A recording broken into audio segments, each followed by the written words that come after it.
پیارے دوستو، آقا بے مثال چینل اور بے مثال جانکاری چینل کے ویڈیو کو پوری دیکھیے اور دونوں چینل کو فالو کریے، سبسکرائب کریے اور گھنٹی دبا کر کے آل کریے، لائک کریے، شیئر کریے، کمنٹ کریے، آپ کی بہت بڑی مہربانی ہوگی۔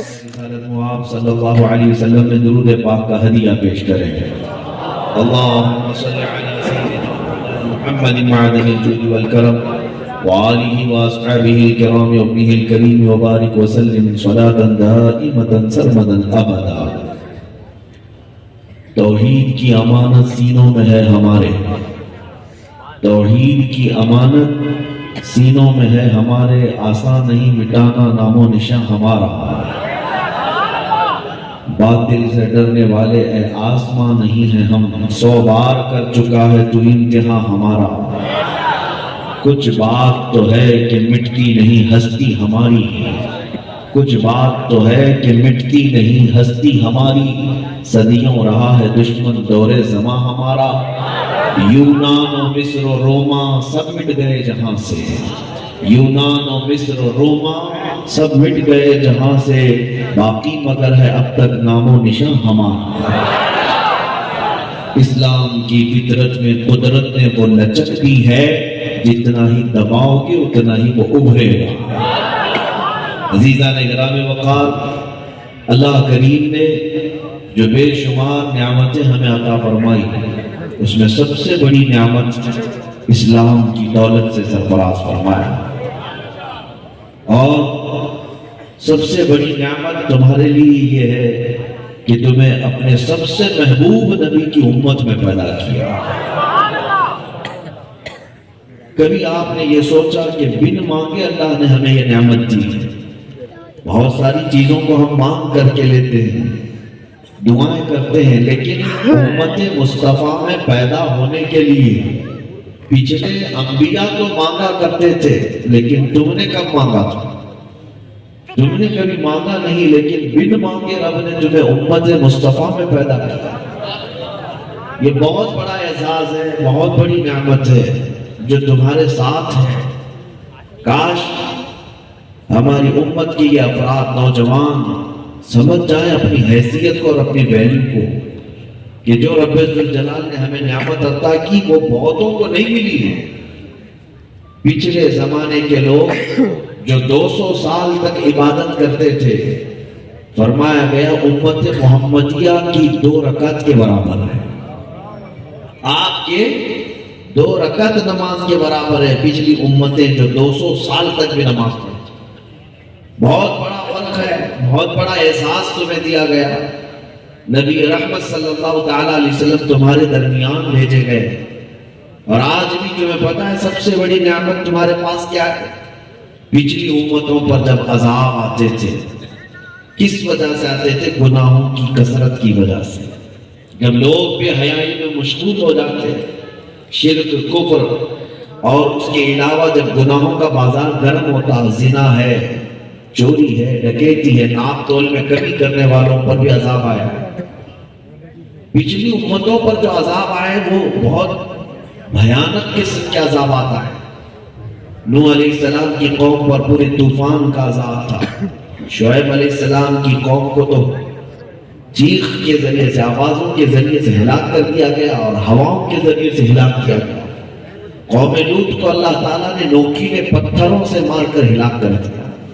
موسیٰ علیہ السلام کی قوم کے کچھ لوگوں کو بندر بنا دیا گیا، کچھ خنزیر بن گئے۔ الگ الگ قسم کے عذابات آئے پچھلے زمانے میں ان کے گناہوں کی وجہ سے، لیکن وہ سارے گناہ آج بھی ہو رہے ہیں۔ زنا آج بھی ہے، چوری ڈکیتی آج بھی ہے، بہت ساری بے حیائیاں آج بھی ہو رہی ہیں، لیکن قرآن یہ کہتا ہے اب پہلے جیسا عذاب اب نہیں آئے گا۔ اب تمہارے اوپر آسمانوں سے پتھر نہیں برسائے جائیں گے، اب تمہارے اوپر آگ کے شعلے نہیں برسائے جائیں گے، اب تمہارے اوپر خنزیر اور بندر بننے کا حکم جاری نہیں کیا جائے گا۔ کیوں؟ قرآن کہتا ہے وَمَا كَانَ اللَّهُ لِيُعَذِّبَهُمْ وَأَنْتَ فِيهِمْ۔ قرآن کہتا ہے اب ویسا عذاب اس امت پر اس لیے نہیں آئے گا کہ ان کے درمیان میرا محبوب آرام فرمائے۔ میرے آقا صلی اللہ تعالیٰ علیہ وسلم کا ہمارے درمیان میں ہونا بہت سارے عذابات سے ہمیں محفوظ رکھا ہے۔ عزیزان گرامی وقار، یہ ایک بزرگ کے عرس میں ہم حاضر ہیں۔ اولیاء کاملین کے مزارات پر جانا صرف چادر اور گاگر اور صندل کے لیے نہیں ہوتا، بلکہ ان تعلیمات پر عمل کرنے کے لیے حاضری ہوتی ہے جس پر چل کر کے وہ اتنے بلند مقام کو حاصل کر چکے ہیں۔ میں صرف آپ کے سامنے ایک حدیث ذکر کرتا ہوں جس میں ہماری پوری زندگی ملی ہوئی ہے۔ اللہ کے نبی صلی اللہ تعالی علیہ وسلم ارشاد فرماتے ہیں، اغتنموا خمسا قبل خمس، شبابك قبل حرمك، صحتك قبل سقمك، غناك قبل فقرك، فراقك قبل شغلك، حیاتك قبل وفاتك، او کما قال رسول اللہ صلی اللہ علیہ وسلم۔ نبی پاک صلی اللہ علیہ وسلم فرماتے ہیں 5 چیزوں کو جو اللہ نے تجھے دیا ہے غنیمت سمجھ لے۔ 5 چیزوں کو 5 کے آنے سے پہلے۔ وہ کیا 5 چیزیں ہیں جو بہتوں کی زندگی میں ہے؟ اللہ کے نبی صلی اللہ علیہ وسلم فرماتے ہیں سب سے پہلی چیز اپنی جوانی کو غنیمت سمجھ، بڑھاپا آنے سے پہلے کر جوانی میں عبادت کاہلی اچھی نہیں، پھر بڑھاپے میں کچھ بات بن پڑتی نہیں۔ اللہ کے نبی صلی اللہ علیہ وسلم نے فرمایا جوانی کو غنیمت سمجھو بڑھاپا آنے سے پہلے۔ یہ جوانی اللہ نے جس کو دیا ہے زندگی کا مغز اسے دیا ہے۔ زندگی کا خلاصہ یہی ہے جو جوانی میں موجود ہے، اور جو جوان اپنی جوانی کا صحیح استعمال نہیں کر سکے تو پھر وہ بڑھاپے میں صرف پچھتاوے کی زندگی گزارتے ہیں، بہت سخت پچھتاوے کی زندگی گزارتے ہیں۔ انہیں ہمیشہ اپنی جوانی کے کیے ہوئے کرتوت یاد آتے ہیں اور اسی میں وہ گھٹتے رہتے ہیں۔ دوسری چیز کیا ہے جس کو غنیمت جاننے کے لیے میرے آقا صلی اللہ علیہ وسلم نے فرمایا، ایک اللہ نے تجھے جوانی دی ہے، بڑھاپا آنے سے پہلے اس کی قدر کر۔ دوسری چیز تجھے اللہ نے آج صحت عطا کیا ہے، بیمار ہونے سے پہلے اس کو غنیمت سمجھ، اس کی قدر کر۔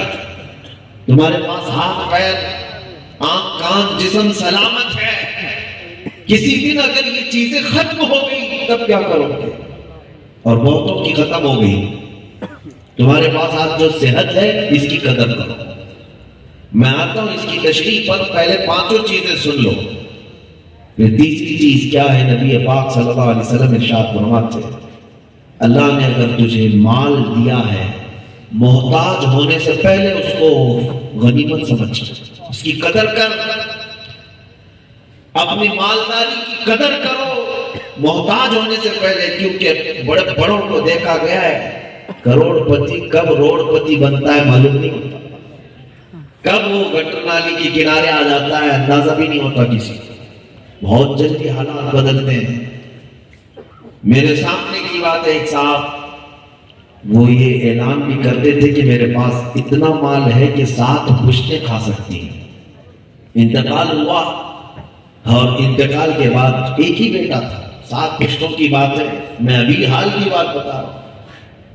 ایک ہی بیٹا تھا، باپ کے انتقال کے بعد اچانک ایسے جھگڑے شروع ہو گئے کہ پوری پراپرٹی پر دوسرے لوگ قابض، اور بیٹا آج محتاج 10-10 روپیہ مانگتا ہے۔ جس کا باپ کہتا تھا 7 پشتیں کھا سکتی ہیں، اس کا بیٹا فقیر ہے۔ اللہ کے نبی صلی اللہ علیہ وسلم نے ارشاد فرمایا اپنے مال کو غنیمت سمجھو محتاج ہونے سے پہلے۔ اور چوتھی چیز کیا ہے؟ فراغ کا قبل شغل کا۔ تم آج اللہ تبارک و تعالیٰ نے تمہیں فارغ رکھا ہے تو مشغول ہونے سے پہلے اس فارغ الحالی کی قدر کرو۔ کبھی ایسی چیز میں مشغول ہو جاؤ گے کہ تمہیں احساس ہونے لگے گا کہ وہ وقت خالی تھا، میں چاہتا تو بہت کچھ کر سکتا تھا۔ تمہیں کسی بھی کام میں مصروف کر دیا جائے گا۔ شادی سے پہلے آدمی خالی ہے، شادی کے بعد مصروف ہو گیا اور پھر یاد کرتا رہتا ہے کہ اس سے پہلے چاہتا تو میں کچھ کر سکتا تھا۔ 5ویں چیز نبی پاک صلی اللہ علیہ وسلم فرماتے ہیں حیاتک قبل وفاتک، تو اپنی زندگی کی غنیمت سمجھ موت آنے سے پہلے۔ یہ سب سے اہم چیزیں ہیں. یہ 5 جو چیزیں میں نے تمہارے سامنے رکھی، اس میں پوری زندگی ہے ہماری. اگر ایک ہی چیز پر توجہ کر لے میرے بچے نوجوان ساتھی، نبی پاک صلی اللہ علیہ وسلم نے فرمایا جوانی کی قدر کرو بڑھاپا آنے سے پہلے. یہ جوانی انگارہ بھری ہوئی ہے، یہ جوانی شرارتوں کے ساتھ اور نفس امارہ کے بھڑکاوے کے ساتھ چلتی رہتی ہے. اس جوانی کو اکثر لوگ کھو جاتے ہیں. بہت سارے نوجوانوں میں حالات یہی ہیں، وہ یہ سمجھتے ہیں کہ جوانی عیش و عشرت کے لیے دی گئی ہے، جوانی اچھلنے کودنے کے لیے دی گئی ہے، ہر خواہش پوری کرنے کے لیے دی گئی ہے. جوانی میں کیے ہوئے مزے کھجلی کی طرح ہوتے ہیں. گناہوں کا مزہ کھجلی کی طرح ہوتا ہے، کھجاؤ تو اچھا لگتا ہے، بعد میں چھوڑ دو تو زخم ہو جاتا ہے. وہ زخم بہت لمبے دیر تک تمہیں پریشان کرے گا. عزیزان گرامی، جن نوجوانوں نے اپنی زندگیوں کو تباہ کیا، ان کے لیے میں ایک ہی جملے کے ساتھ اپنی گفتگو میں یہ 5 جو چیزیں بتائی نا، اس میں سب سے اہم چیز یہی ہے، اپنی جوانی کی قدر کرو. اپنی جوانی کی قدر کرو. اور میں یہ بات اس لیے فورس کے ساتھ کہہ رہا ہوں کہ اکثر میرے سننے والے بہت سارے نوجوان ہی ہیں، بہت سارے جوان ہی سن رہے ہیں. تمہیں اللہ نے آج جوانی دی ہے.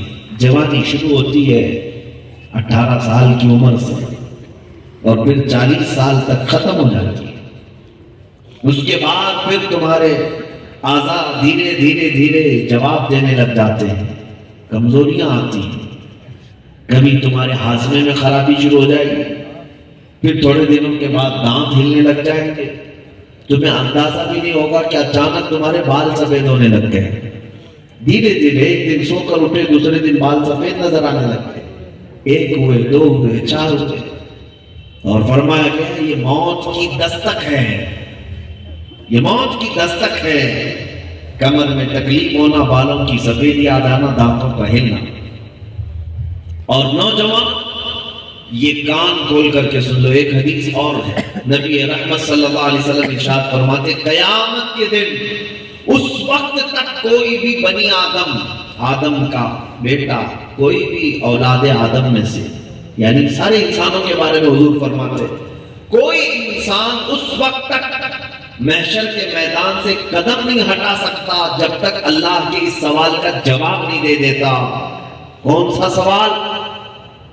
حضور پاک صلی اللہ علیہ وسلم فرماتے ہیں اللہ سب سے پہلے یہ سوال فرمائے گا میں نے تجھے جوانی دی تھی، کہاں خرچہ کیا؟ بتا کہاں خرچہ کیا، یہ حساب دے دے. بزرگوں نے لکھا ہے کہ صرف ایک اپنی جوانی کا حساب دیتے دیتے کسی کو 300 سال لگ جائیں گے، کسی کو 500 سال لگ جائیں گے. تمہیں ہر چیز کا حساب دینا ہوگا. میاں ہم نے دیکھا ہے ایک بار انکم ٹیکس والے بلا لے تو گھنٹوں بٹھا دیتے، وہ بھی صرف چند مہینوں کے حساب کتاب کے لیے. اور انہیں تم پٹی بھی پڑھا سکتے ہو، دھوکہ بھی دیتے ہو یا کچھ بھی. انسان ہے، لیکن پروردگار کے سامنے جو تمہاری آنکھوں کی خیانت کو بھی دیکھ رہا ہے اور تمہارے دل میں گزرنے والے حالات کو بھی دیکھ رہا ہے، وہاں کا حال تو یہ ہوگا کہ قرآن کہتا ہے یوم نختم علی افواہہم وتکلمنا ایدیہم وتشہد ارجلہم بما کانوا یکسبون. قیامت کے دن تمہارے منہ پر مہر لگا دی جائے گی، منہ پر مہر لگا دی جائے گی. تم بات نہ کر سکو گے، تمہارے ہاتھ بات کریں گے، تمہارے پیر بولیں گے. یہاں تک کہ ہے حدیث پاک میں ران کی چمڑیاں بھی بات کریں گی اور بتائیں گے کہ رب ذوالجلال یہ کیا کیا کرتا تھا اپنے پیروں سے، اپنے ہاتھوں سے، اپنے جسم کے اعضاء سے. ہر چیز وہاں بولنے لگ جائے گی. 24ویں پارے میں ہے رب تعالیٰ فرماتا ہے وَقَالُوا لِجُلُودِهِمْ لِمَ شَهِدْتُمْ عَلَيْنَا. تم یہ پکار کر ان چمڑیوں سے کہو گے کہ اے چمڑیوں تم کیوں میرے خلاف گواہی دے رہے ہو، تم لوگ کیوں بات کر رہے ہو. اس کا احساس یہ بولے گا کہ یہ سب جسم بول رہا ہے آج، جبکہ ہم انگلی کو تھوڑا سا خروچ بھی آ جائے تو مرہم پٹی کر کے کتنی اس کی حفاظت کرتے، ہم اپنی چمڑیوں کی حفاظت کرتے اور یہ ہمارے خلاف قیامت کے دن گواہیاں دے رہی ہیں. تو اس دن ہمارے جسم کا ہر عضو بولے گا کہ تجھ کو جس نے پیدا کیا تو اس کی مرضی کے مطابق ہمیں نہیں چلایا. اگر اس کی مرضی کے مطابق ہمیں چلایا ہوتا تو آج ہم سب تیری حمایت میں گواہی دے رہے ہوتے. اے میرے عزیزوں، نوجوانی کو غنیمت جانو. بڑھاپا آنے سے پہلے یہ بہت مختصر سا ٹائم ہے، بہت جلدی گزرتا ہے جوانی کا وقت. یہ ابھی جتنی جلدی ہمارا جلسہ گزر جائے گا دیکھ لینا جوانی بھی گزر جائے گا. بہت سارے لوگ پلاننگ کرتے رہ جاتے ہیں، منصوبے بناتے رہ جاتے ہیں اور بڑھاپا آ جاتا ہے. آپ کو پتا ہے ہمارا کتنا وقت زندگی میں صرف سونے میں جاتا ہے. دن میں اگر کوئی 8 گھنٹے سوتا ہے، نارمل سی بات ہے، اکثر لوگ 8 گھنٹے ہی سوتے ہیں. دن میں 24 میں سے 8 گھنٹے سوتے ہیں، جس کا مطلب ہوا 1/3. 8 8 2 16 8 3 24. 24 گھنٹوں کا 1/3 حصہ آپ روز سوتے ہیں. اگر اللہ نے آپ کو 60 سال کی عمر دی تو گویا کہ آپ 20 سال تو صرف سو کے گزارے. 20 سال تو صرف سونے میں گئے. اے نوجوانوں، بقیہ زندگی میں ہم نے کیا کیا؟ جوانی شروع ہوئی، لڑکپن ختم ہی نہیں ہو سکا، شادی ہو گئی، بچوں میں مصروف ہو گئے، گھر بنانے کی تیاری کرتے رہے. 40 سال کے بعد گھر بنانے کی کوشش کرتے رہے، بناتے بناتے 10 سال لگ گئے. پھر اس گھر میں ہم 10 سال سے زیادہ رہ بھی نہ سکے اور پھر اس دنیا کو چھوڑ کر چلے بھی گئے. جن نوجوانوں نے اپنی زندگی کی جوانی کو غنیمت سمجھا، دنیا انہیں کبھی فراموش نہیں کرتی، کبھی انہیں نہیں بھلاتی. اور جنہوں نے صرف عیش و عشرت کو سمجھا کہ یہی زندگی ہے، انہیں دنیا ایسا مار دیتی ہے، ایسا مار دیتی ہے کہ وہ جلے تو جاتے ہیں دنیا سے، ان کے قبروں کی تختیاں بھی بجھ جاتی ہیں، کوئی یاد تک نہیں رکھتا. جاؤ قبرستان میں ہزاروں سوئے ہوئے ہیں، لوگوں کو پتا نہیں ہے کون سی قبر میں کون سویا ہے. سب اس طرح سے معدوم ہو گئے کہ نام بھی مٹ گئے. چند سالوں کے بعد پتہ بھی نہیں رہتا، ان کے خاندان والوں کو بھی نہیں معلوم. لیکن کچھ لوگ ایسے ہیں جو قبروں میں بھی جاتے ہیں تو دلوں پر راج کرتے ہیں. آج جس بزرگ کا عرس کرنے کے لیے آپ آئے ہیں، یہ بھی تو قبر میں گئے، لیکن نہ ان کی قبر کی تختی ختم ہوئی نہ نام ختم ہوا. یہ وہ لوگ ہیں جن کو قرآن کہتا ہے من المؤمنین رجال صدقوا ما عاہدوا اللہ علیہ. کچھ لوگ ایسے ہیں جنہوں نے اللہ سے کیا ہوا وعدہ دنیا میں پورا کر کے دکھایا، اور ان لوگوں کو رب تبارک و تعالی ہمیشہ ان کے ناموں کو زندہ رکھتا ہے. اے نوجوانوں، نفس امارہ کی اور شیطان کے شرارتوں کی اور بہت سارے بہکاووں کی راہ کو جن لوگوں نے پکڑ لیا ہے، آج تمہارے پاس وقت ہے، پلٹ آؤ. اس لیے کہ شاعر کہتا ہے غلط روی سے منازل کا بہت بڑھتا ہے. ٹیڑے میڑے چلو گے تو منزل لمبی ہو جائے گی. غلط روی سے منازل کا بہت بڑھتا ہے. مسافروں، رویش کارواں بدل ڈالو. جگہ جگہ کے تھک چکے ہیں تمہیں یہ ہنگامے، نشاط لذت خواب گراں بدل ڈالو. تم آج اگر اپنی زندگی کو نہیں بدلو گے تو یہ زندگی تمہیں کھا جائے گی. آج جو حالات ہمارے اوپر پیش آئے ہیں، اب آؤ میں اس پر گفتگو کرتا ہوں.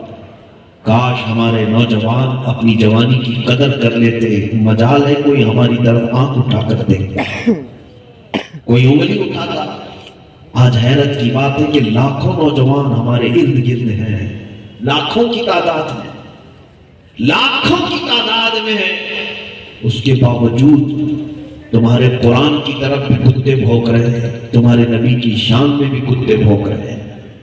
اسلام کے خلاف بھی انگلیاں اٹھ رہی ہیں، اولیاء کاملین کے خلاف. مسجدوں کے مینار، ہمارے اولیاء کے مزارات کے گنبد، کوئی سلامت نہیں رہ گئے. ہر دن ایک نئی آفت، ہر دن ایک نئی آفت. کہاں ہے وہ نوجوان؟ نوجوانوں، میں تم سے پوچھتا ہوں، تمہیں پتا ہے ایک نوجوان ایسا تھا جس نے ہندوستان میں سب سے پہلے قدم رکھا تھا. وہ کون تھا؟ محمد بن قاسم. 19 سال کا جوان. کیوں آیا تھا؟ دنیا تو یہ سوچتی ہوگی کہ جنگ کرنے آیا تھا، ہندوستان کو لوٹنے آیا تھا. نہیں میرے عزیزو، بات صرف اتنی تھی. راجہ دابر سنگھ یہ ایک راجہ تھا، اس کے کچھ گنڈے لوگوں نے ان عورتوں کو گرفتار کر لیا تھا جو حج پہ جا رہی تھی. سری لنکا کی سرزمین سے وہ حج کے لیے نکلی ہوئی تھی. ان کا مال بھی لوٹ لیا، گنڈوں نے عورتوں کو بھی پکڑ لیا. عورتیں گرفتار ہو کر کے راجہ کے گنڈوں کے بیچ آ گئی. اس وقت تجارت کے لیے عرب سے بھی کچھ لوگ آیا کرتے تھے. وہ گرفتار ہو کر کے جانے والی عورتوں میں سے کسی ایک عورت نے اتنی آواز دی، کیا کوئی ہمارا بھائی ہے جو ہماری عزت کی حفاظت کرے گا؟ اس نے تو ہندوستان میں آواز لگائی تھی. ایک تجارت کرنے کے لیے جو عربی آیا تھا اس نے آواز سنی، واپس گیا. جب عرب میں گیا تو وقت کے گورنر اور خلیفہ کے سامنے وہ واقعہ پیش کر رہا تھا کہ میں ہندوستان تجارت کے لیے گیا تھا، وہاں ایسا ظلم ہوا کچھ عورتوں کے ساتھ. گنڈوں نے گرفتار کر کے ان کی عزت لوٹی ہے، ان کا مال بھی لوٹا.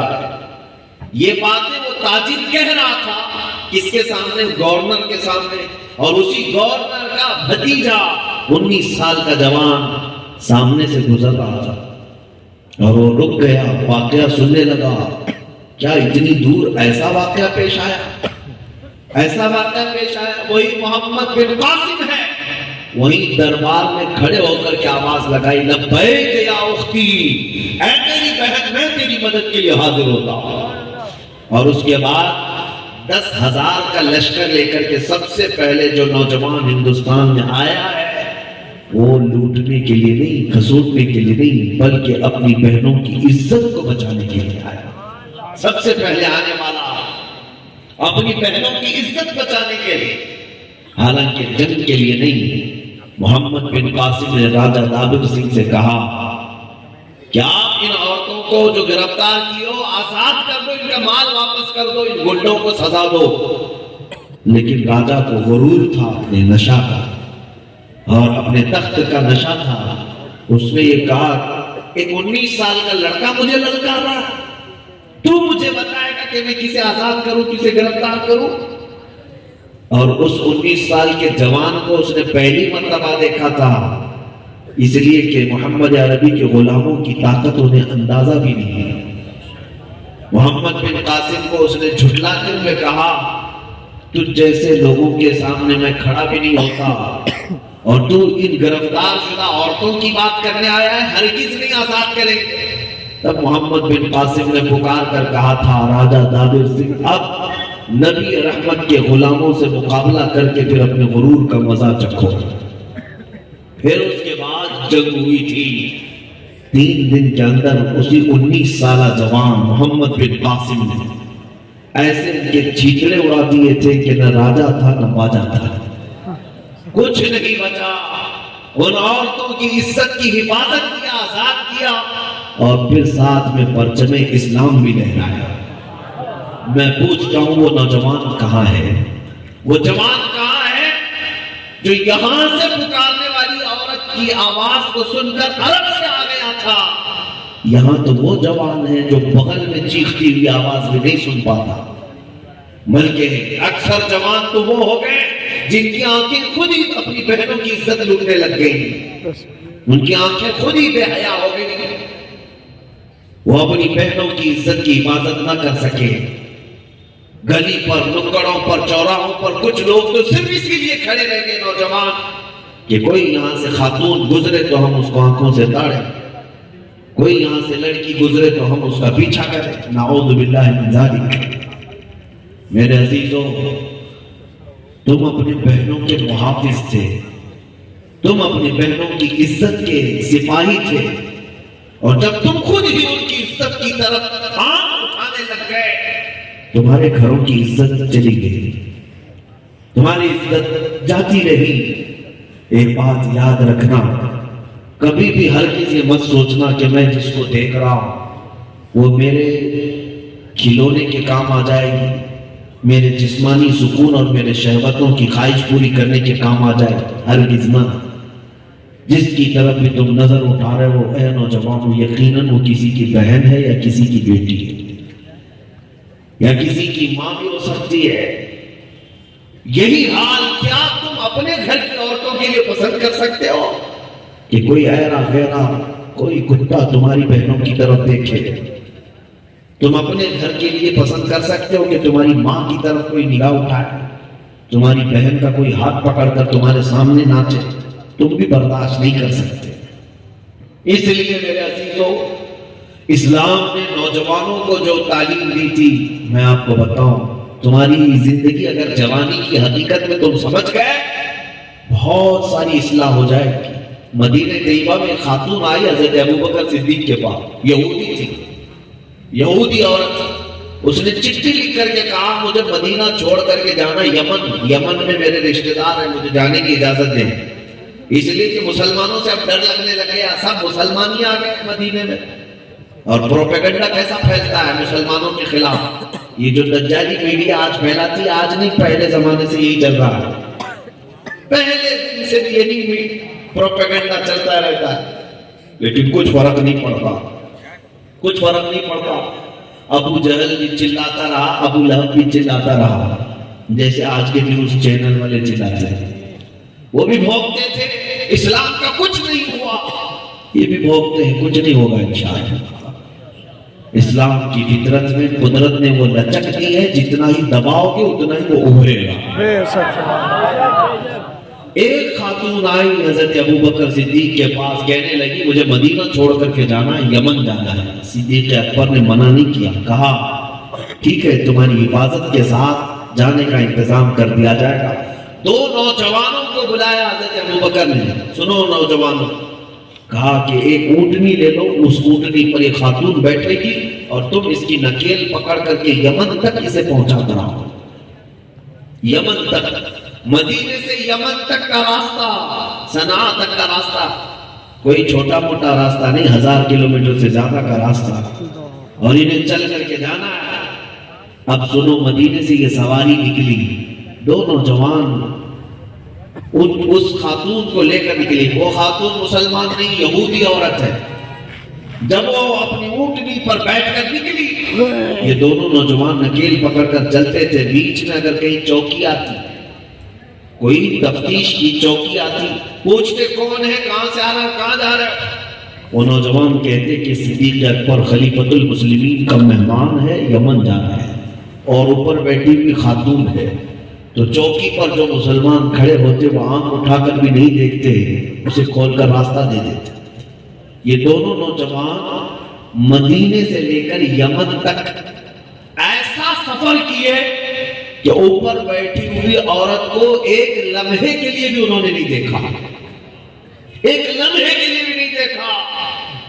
نوجوان اتنے لمبے سفر میں تنہا عورت اور اس کی حفاظت ایک بہت بڑا چیلنج ہے۔ جب وہ یمن پہنچ گئی خاتون، تو وہاں جانے کے بعد وہ اپنے خاندان والوں کو سمیٹتی ہے، بلاتی ہے، کہتی آؤ ایک بات بتانا چاہتی ہوں، میں دراصل مسلمانوں سے ہی ڈر کر کے مدینہ چھوڑ کر کے آئی، میں اپنے خاندان میں یمن میں آباد ہونا چاہتی تھی، مگر تم سب کے سب گواہ ہو جاؤ۔ ان دو نوجوانوں کی زندگی میں نے دیکھی پورے سفر میں کہ اس خاتون کو مجھ جیسی عورت کی طرف ایک نوجوان نے بھی نظر اٹھا کر نہیں دیکھا۔ مجھے یہ لگتا ہے یمن سے زیادہ میری عزت کی حفاظت مدینے میں ہو سکتی ہے۔ سبحان اللہ۔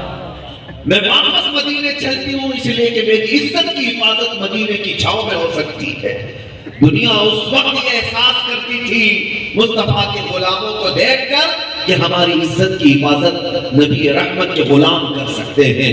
آج تم نے اپنی عزت اور وقار کو کیوں داؤ پہ لگا دیا کہ دنیا تمہیں اس طرح کیوں نہیں سمجھ رہی؟ آج ہے نوجوانوں، آج بھی تم بدل سکتے ہو، تم بدل سکتے ہو، تمہاری آنکھوں کو محفوظ کر دو، تم اپنی حیا کا اور تم اپنے شرم کا جو معیار تھا اس کو پھر سے بلند کر دو۔ دیکھو آج 1000 پروپیگنڈا کیوں نہ پھیلائے، لیکن دوسری قوموں کی لڑکیاں بھی یہ کہیں گی کہ مسلمانوں کے بچے ہماری عزتوں کی حفاظت کرتے ہیں، ہماری عزتوں کی حفاظت کرتے ہیں۔ تمہارے لیے دنیا اللہ تعالیٰ نے یہ نہیں رکھی ہے کہ تم جہاں چاہے وہاں منہ مارو، جس کو چاہو اٹھا کر کے لے جاؤ، نہیں۔ قرآن کہتا الطیبات للطیبین والطیبون للطیبات، پاک مرد پاک عورتوں کے لیے ہیں اور پاک عورتیں پاک مردوں کے لیے ہیں۔ الخبیثات للخبیثین والخبیثون للخبیثات، اور برے لوگ بری عورتوں کے لیے ہیں اور بری عورتیں برے مردوں کے لیے۔ تم اس بات کو ہمیشہ سمجھ کر کے چلنا ہے نوجوانوں۔ آج یہ جو فیشن چلا ہوا ہے، ہر نوجوان یہ سمجھتا ہے کہ فیس بک اور انسٹا میں کسی خاتون سے کسی لڑکی سے چیٹنگ کر لوں تو یہ کمال کی بات ہے۔ اپنی زندگی میں یہ کون سے کمال کی بات ہے؟ کون سا تیر تم نے مار دیا؟ ایک نوجوانی کی زندگی میں کسی خاتون سے تمہارا تعلق ہو گیا تو میرے عزیز یہ کوئی بڑا کام نہیں، کتے بھی کر لیتے ہیں آرام سے، جانوروں میں بھی آسانی سے کام ہو جاتے ہیں۔ کمال کی بات تو یہ تھی کہ تمہیں اللہ نے کس کام کے لیے دنیا میں بھیجا، جوڑا تو تمہیں مل کے رہے گا۔ اللہ تعالیٰ نے تمہارے حصے میں جو عورت لکھی ہے وہ آ کر رہے گی۔ ایسا نہیں ہے کہ سب جو ہے بغیر عورت کے چلے جاتے ہیں، سب کو کوئی نہ کوئی ملے، لیکن جو اتاولا ہو رہا ہے پہلے سے وہ اپنی زندگی کو داؤ میں لگا دیا۔ میرے عزیزو، تمہیں رب تبارک و تعالیٰ خود عطا فرمایا ہے، سارے لوگوں کے لیے لکھ کر رکھ دیا گیا، لیکن جوان وہ ہے جس نے ان چیزوں کی طرف توجہ نہیں کی بلکہ اپنی جوانی کو میرے مصطفیٰ کریم کی عزت کی حفاظت پر لگا دیا۔ وہ اصل جوان ہے، وہ اصل جوان ہے۔ آؤ میں تمہیں بتاتا ہوں، دنیا ہر بار تمہیں خریدنے کی کوشش کرتی رہی پچھلے زمانے سے، لیکن اس زمانے میں بہت لوگ بک گئے۔ دو چیزوں سے دنیا ہمیشہ خریدتی ہے، دو چیزیں، ایک دولت ہے، دوسرے عورت ہے۔ یہ دو چیزوں سے دنیا ہمیشہ خریدتی ہے مردوں کو، یا تو دولت کی لالچ دے دو یا عورت کی لالچ دے دو، ان دو کے پیچھے مرد بھاگ جاتا ہے۔ اچھے اچھے لوگ اپنا تقویٰ ختم کر بیٹھتے ہیں، اچھے اچھوں کی زندگیاں داؤ پر لگ جاتی ہیں۔ ایک تمہارے سامنے مثال دیتا ہوں، حضرت خالد بن ولید رضی اللہ تعالیٰ عنہ کا نام سناؤ۔ اسلام کے اس عظیم بہادر بدر جلیل کا میں ذکر کر رہا ہوں جس کو خود رسول اللہ نے فرمایا یہ اللہ کی تلوار ہے، جس کو حضرت خالد بن ولید کو، جنہوں نے اپنی زندگی میں 125 جنگیں لڑی۔ کتنی؟ ہاں، یہ کھیل کے میدان کی بات نہیں کر رہا ہوں، کرکٹ کھیلا، فٹ بال کھیلا، جنگ کے میدان کی بات کر رہا ہوں جہاں جان ہتھیلی پر لے کر اترنا ہوتا ہے، کب دشمن سوار تمہارے اوپر ہو کر تمہاری گردن الگ کر دے پتہ نہیں، اور بے خوف بے خطر حضرت خالد بن ولید اپنی زندگی میں 125 جنگیں لڑی، اور خود فرماتے میرے پورے جسم میں ایک بالشت کے برابر جگہ بھی باقی نہیں جہاں تیر یا تلوار نہ لگی، جسم میں پورے۔ اور اس کے علاوہ حضرت خالد بن ولید فرماتے ہیں جنگ موتا ایک جنگ ایسی ہے جس میں میرے ہاتھ سے 9 تلواریں ٹوٹی۔ ہے نوجوان، تم ہاکی اٹھاتے ہو، بیٹ بال کھیلتے ہو، بلہ اٹھاتے ہو، آؤ سیدنا خالد بن ولید جو اپنے ہاتھ میں تلوار اٹھاتے تھے اس تلوار کا وزن 35 کلو کا ہوتا تھا، اور جو ڈھال پکڑتے تھے وہ 40 کلو کا ہوتا تھا۔ کہاں کی جوانی تمہاری؟ وہ جوانی، میں ان کے متعلق کیا بات کر رہا ہوں سنو۔ ایک جگہ پر گئے تھے، عیسائیوں کی طرف سے ڈراندازی تھی اور مقابلہ ان کی طرف سے تھا، تو حضرت خالد بن ولید ڈیفنس میں گئے اور اس کے بعد حاوی ہو گئے، غالب آ گئے۔ تو عیسائیوں نے کیا کیا، ان کا جو قلعہ تھا اس قلعے کے اندر بند ہو گئے اور سب دروازے بند کر دیا۔ حضرت خالد بن ولید نے چاروں طرف سے اس قلعے کو گھیر لیا۔ پہلے جنگ کا طریقہ ایسا تھا کہ اب یہ نکلیں گے تو پھر لڑائی ہوگی یا تو پھر صلح ہوگی۔ کئی دن تک یہ محاصرہ چلتا رہا، گھیراؤ۔ پھر تنگ آ گئے اندر سے عیسائیوں کا جو بڑا پادری تھا اس نے بلایا اور کہا دیکھو اے لوگوں، جو جنگ کے لیے آیا ہے ہمارے پاس وہ سپہ سالار کا نام خالد بن ولید ہے، وہ آج تک کبھی شکست نہیں کھایا، اور یہاں سے بھی وہ ہار کر نہیں جا سکتا، اس کو ہم جنگ سے نہیں ہرا سکتے، ہم ایک دوسرے طریقے سے ہرائیں گے۔ اس عیسائی نے مشورہ کر کے کہا ایک کام کرو، ہم صلح کی بات کرتے ہیں کہ قلعے کی چابیاں خالد بن ولید کے ہاتھ میں یوں ہی دے دیں گے، لیکن طریقہ یہ ہوگا کہ 3 دن کے بعد وہ اپنے پورے لشکریوں کو، اپنے سپاہیوں کو بازار سے لے کر کے آئے، ہمارے قلعے تک صحیح سلامت اگر پہنچ گیا تو قلعے کی چابیاں دے دیں گے۔ کیوں؟ اس عیسائی پادری کے دماغ میں یہ چل رہا تھا کہ پورے راستے بھر ننگی لڑکیاں کھڑے کریں گے اور دولت کو بچھا دیں گے، کیونکہ خالد بن ولید کے ساتھ جو لشکر ہے وہ سب نوجوانوں کا ہے، اور نوجوان سب سے زیادہ ان 2 چیزوں پر بہکتا ہے، بھٹک جاتا ہے۔ تو یہ مشورہ سب کو پسند آیا، سبوں نے کہا کہ ٹھیک ہے، خالد بن ولید کے پاس آئے، کہا ہم لڑنا نہیں چاہتے، صلح کریں گے، لیکن ایک شرط ہے۔ کیا شرط ہے؟ کہا عیسائیوں نے کہ آپ 3 دن کے بعد اپنے تمام فوج کو لے کر کے اس قلعے تک آ جائیے، اس بازار سے گزرتے ہوئے اگر صحیح سلامت آپ پہنچ گئے، بیچ میں کچھ بھی نہیں ہوا، تو یہ قلعے کی چابیاں بغیر جنگ کے ہم آپ کے حوالے کریں۔ حضرت خالد بن ولید نے منظور کر لیا، لیکن آپ کو یہ نہیں بتایا گیا تھا کہ کیوں یہاں سے گزارا جا رہا ہے، یہ نہیں بتایا گیا۔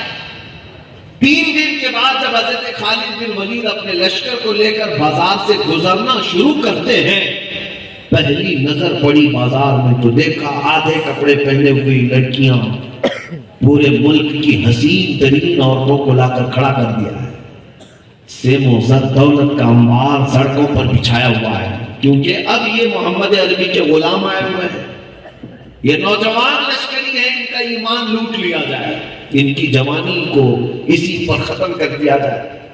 جب حضرت خالد بن ولید کی پہلی نظر پڑی تو آپ رک گئے، پلٹ کر کے اپنی پوری فوج کو ایک تقریر کرتے ہیں، سنو، ایسی تقریر کیا آپ نے کہ اس کے الفاظ آج بھی محفوظ ہیں۔ فرمایا کہ سبسکرائب اور لائک ضرور کریں، آنے والے تم پر لعنت برسائیں، اور اگر تم آج محفوظ رہے تو آنے والی نسلیں بھی تم پر رحمتوں کے پھول برسائیں۔ پوچھا ان نوجوانوں نے کہ ہمیں کیا کرنا ہے؟ خالد بن ولید کہتے کچھ نہیں کرنا، بس میرے مصطفیٰ کی سنت پہ عمل کرنا۔ پوچھا کیا سنت پر عمل کریں؟ حضرت خالد بن ولید کہتے دیکھو ہم بازار سے گزر رہے ہیں اور ہم نے اپنے نبی پاک کو مدینے کے بازار سے گزرتے دیکھا ہے، جب رسول پاک بازار سے گزرتے تھے تو اپنی آنکھیں نیچی رکھا کرتے تھے۔ آج بس میرے مصطفیٰ کے اس عمل پر، اس ادا پر عمل کر لو، باقی کچھ نہ کرنا۔ حضرت خالد بن ولید کی اس تقریر کے بعد اب وہ نوجوان لشکر جب گزرنے لگا، کہاں سے؟ اس بازار سے۔ عیسائی تو اس انتظار میں تھے کہ لڑکیوں کی طرف یہ مائل ہو جائیں گے، کوئی دولت کا انبار چھینیں گے یا کوئی خواہشات کی طرف بہک جائیں گے، لیکن تاریخ میں یہ لکھا ہے یہ نوجوان ایسے گزر رہے تھے کہ اگر ان کے سروں پر کوئی پانی کا گلاس یا کوئی انڈا بھی رکھ دیا جائے تو نہیں گرتا، اس طرح سے گزرتے جا رہے تھے جیسے انہیں لگتا ہو کہ کوئی چیز ہم سے گر جائے گی، اور صحیح سلامت پورے کے پورے نوجوان خالد بن ولید کی قیادت میں قلعے کے دروازے تک پہنچ گئے۔ خالد بن ولید نے پکارا اس پادری کو، ہم آ گئے صحیح سلامت، تمہارے حربے کام نہ آ سکے، ہم صحیح سلامت آ گئے۔ وہ آیا اپنے وعدے کے مطابق، چابیاں تو دے دیا، اب حوالے کر دیا، اور اس کے بعد پوچھتا ہے اے خالد بن ولید مجھے ایک بات تو بتاؤ، یہ جو نوجوانوں کا لشکر تمہارے ساتھ ہے یہ انسانوں کا ہے یا فرشتوں کا ہے؟ ان کے اندر نفس ہے یا نہیں ہے؟ ان کے اندر خواہشات ہے یا نہیں؟ دنیا میں جتنے نوجوان بہکتے ہیں انہی 2 چیزوں پر بہکتے ہیں۔ ہم نے وہ ساری دولتیں لا کر رکھ دی، وہ سارا حسن، ساری عورتیں جمع کر دی، لیکن تمہارے نوجوان کبھی بھٹکے نہیں، بہکے نہیں۔ اس کا راز کیا ہے؟ خالد بن ولید مسکرا کر کے کہتے ہیں اے نادان پادری، تو نے کیا سمجھ لیا تھا ان سوالوں کو خریدنے کے لیے؟ ہماری آنکھیں کیسے بہکتی جن آنکھوں میں پہلے سے جمال مصطفیٰ بسا۔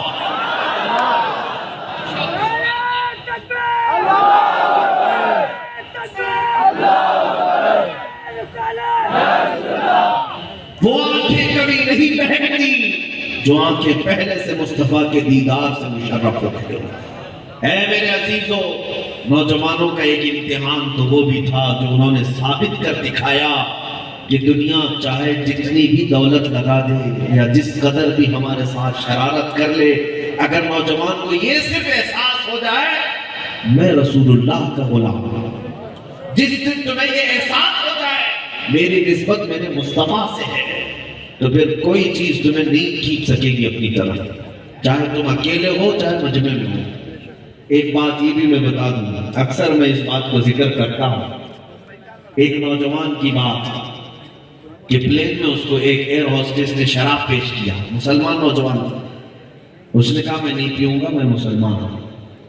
اس کو ایئر ہوسٹس کو یہ اچھا نہیں لگا، کہا کہ تم یہ کیوں کہہ رہے ہو کہ آئی ایم اے مسلم، میں مسلمان ہوں۔ یورپ کا کوئی مسلمان تھا، یہاں کا نہیں، وہ مسلمان نوجوان۔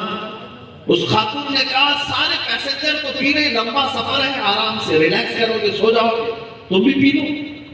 اس نے کہا میں نہیں پی سکتا۔ تو اس نے اور تھوڑی بات ہنسی مذاق میں آرگیومنٹ کیا تھوڑی دیر، اس خاتون نے جو ایئر ہوسٹس تھی، اس نے کہا کہ تم لوگ یہ ایسا کیوں کرتے ہو، سارے تو سب پی رہے ہیں، تمہارا کیا اس میں مسئلہ ہے؟ تو اس نوجوان نے صرف اتنا کہا ٹھیک ہے اگر تم اتنا فورس کر رہی ہو تو یہ شراب پہلے پائلٹ کو پلاؤ، پائلٹ کو پلاؤ۔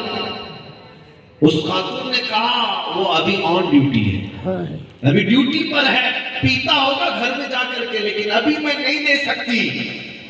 اس مسلمان نے کہا بس بات اتنی ہے کہ مسلمان پوری زندگی آن ڈیوٹی ہوتا ہے، پائلٹ کو تم اسی لیے نہیں پلا رہے کہ اس کے پیچھے بہت سارے مسافر ہیں، ہم مسلمان اسی لیے نہیں پیتے کہ ہمارے پیچھے پوری نسل کھڑی ہوئی ہے، اگر ہمارا قدم بھٹکا تو ہمارے بچوں کی پوری نسلوں کی ساری زندگیوں کا سوال آ جاتا ہے۔ اس لیے اے نوجوانوں، جب بھی تم گزرنا تو یہ مت سمجھنا کہ تم تنہا گزر رہے ہو، تمہاری ہر چال چلن کو یہ بچے بھی دیکھ رہے ہوتے ہیں، تمہیں بھی دیکھ کر یہ نقل کر رہے ہوتے ہیں۔ مجھے بتاؤ یہ گاڑیاں اڑانا، یہ گٹکے کھانا، یہ تمباکو گھسنا، یہ سگریٹیں پھونکنا، کیا بچے ماں کے پیٹ سے سیکھ کے آتے ہیں؟ کسی ماں نے سکھایا ان کو؟ نہیں، یہ صرف اور صرف نوجوانوں کو دیکھ کر نقل کرنا شروع کرتے ہیں، یہیں سے ساری نقل شروع ہوتی ہے۔ اس لیے ایک بات یاد رکھو، میرے آقا نے فرمایا جس نے کسی بری چیز کی ایجاد ڈالی وہ بری چیز جب تک چلتی رہے گی، جتنے لوگ اس برے کام میں ملوث رہیں گے سب کا گناہ تمہیں قیامت تک دیا جاتا رہے گا، سب کا گناہ قیامت تک۔ کوئی چیز اگر بری تم نے شروع کر کے رکھی ہے وہ سب کا گناہ تم پر آتا رہے گا۔ اس لیے برا کام ایجاد مت کرنا، ہو سکے تو کوئی اچھا کام شروع کر کے جاؤ، اگر اس کی نقل کرتے رہ گئے بچے تو پھر قیامت تک اس کی نیکیاں بھی، جتنے لوگ عمل کر رہے ہیں ان کی نیکیاں بھی تمہیں بھی قبر میں عطا کی جائیں گی۔ آج گلی گلی میں، محلے محلے میں نعرہ لگتا ہے لبیک یا رسول اللہ، آپ کے یہاں لگتا ہے؟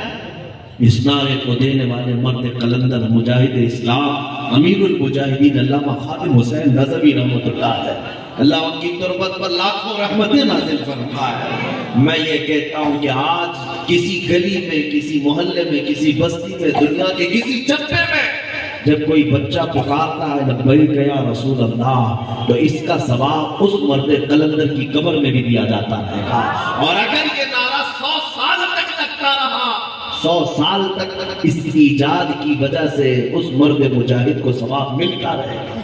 ہو سکے تو ایسی بنیاد ڈال کر کے جاؤ کہ جس کو لگانے کے بعد، دیکھو آج نعرے تو ہم برسوں سے لگاتے ہیں، جب برسوں سے لگاتے ہیں، لیکن جب ہمارے بچے لبیک یا رسول اللہ کہتے ہیں تو سینہ چوڑا ہو جاتا ہے، ایمان مضبوط لگنے لگتا ہے، عشق رسالت ہماری آنکھوں میں چھلکنے لگتا ہے۔